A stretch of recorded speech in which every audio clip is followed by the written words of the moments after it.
If you wouldn't follow yourself, why should anyone else? The first person you should lead is yourself.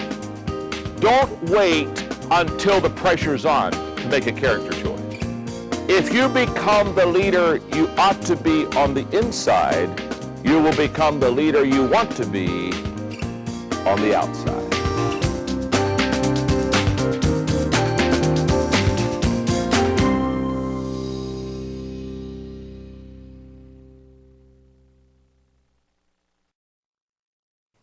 Quality number 16, responsibility.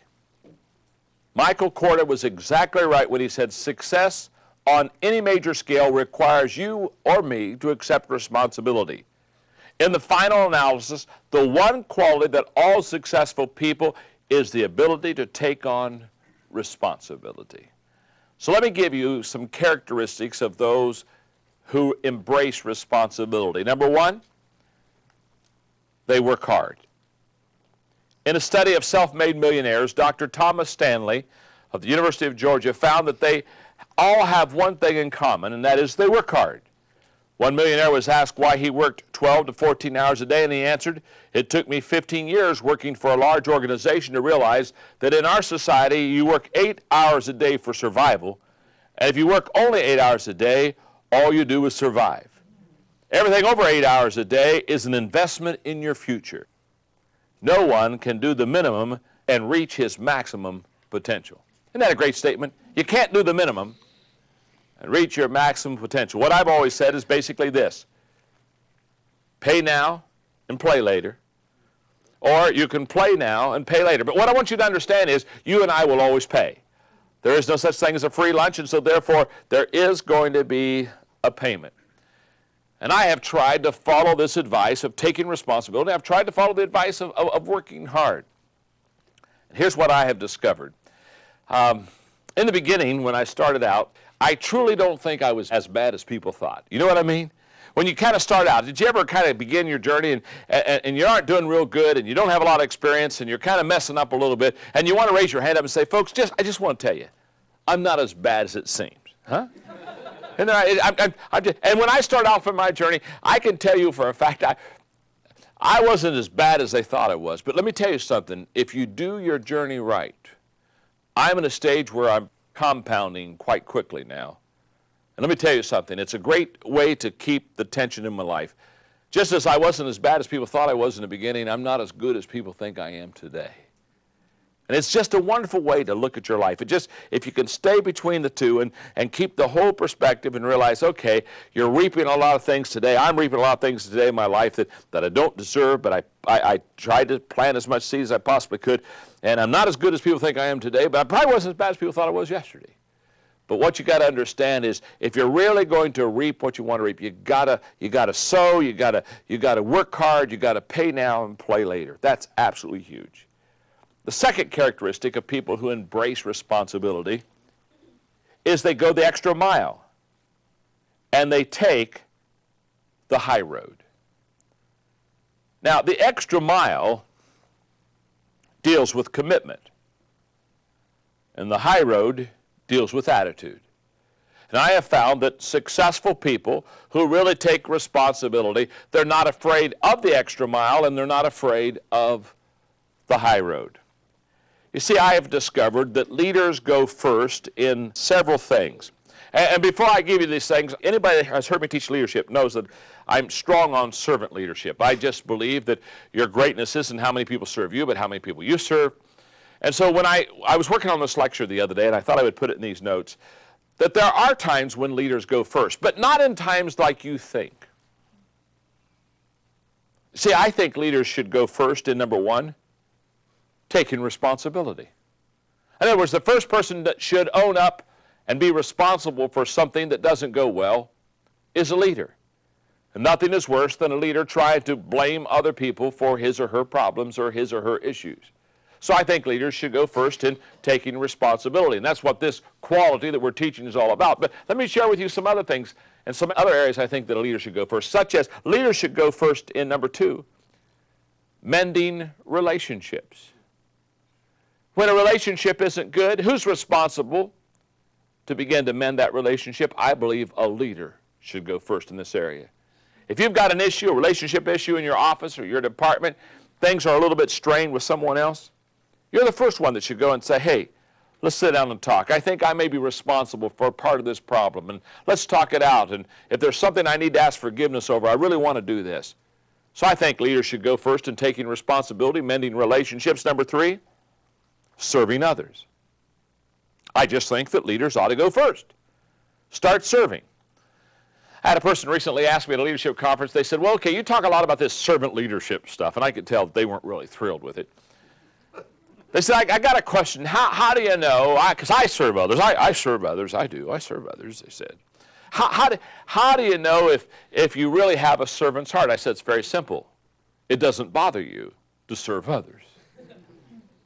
You see, if you're serving others because you're a leader, but it's grinding to you and it's bugging you, you don't have a servant's heart. You're just going through what I call servant's actions, but you don't have a servant's attitude. Number 4, I think leaders should go first in being an example.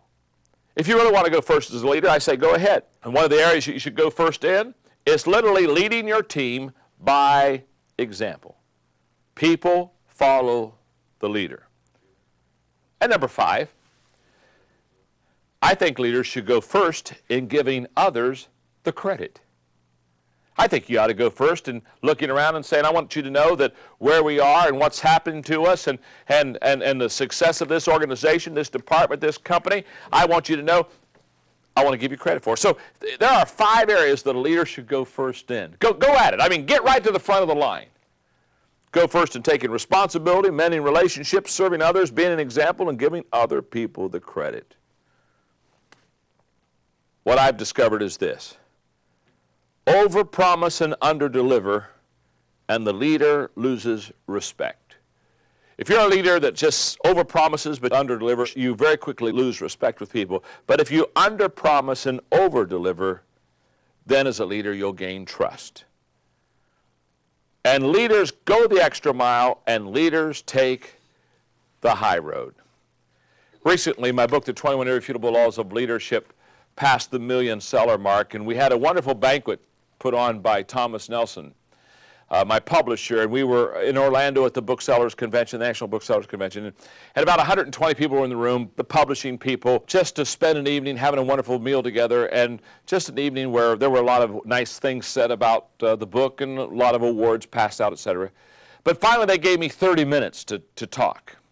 And when I got up, I looked in that room, and every person in that room had added to the success of that book. In other words, it wasn't me writing a book that had sold 1 million copies. It was a team effort.